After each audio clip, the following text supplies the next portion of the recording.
हे ईस्ट बंद आहे. ईस्ट बंद असण्यासाठी आणि ईस्टला एनर्जी पुरवण्यासाठी इथे हे गाय वासरू हे ठेवलेले आहे. मग ते गाय वासरू कामधेनूच्या रूपामध्ये आहे पहा, की त्याच्यावर सगळी शुभचिन्ह आहेत. म्हणजे आपण म्हणतो की नाही 33 कोटी देवता, तर त्या 33 कोटी देवतांचा ज्यांच्यामध्ये वास आहेत असे ही गोमाता आणि तिचं वासरू. कारण गोवत्स धेनू हे सगळ्यात शुभचिन्ह मानले गेलेलं आहे.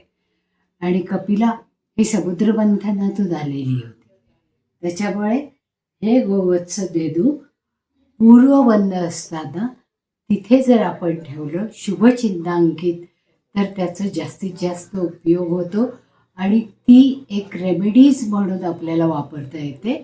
त्याच्यामुळे इथलं शुभत्व आपल्याला वाढवता येतं आणि ते शुभत्व आपण या पद्धतीने वाढवतो.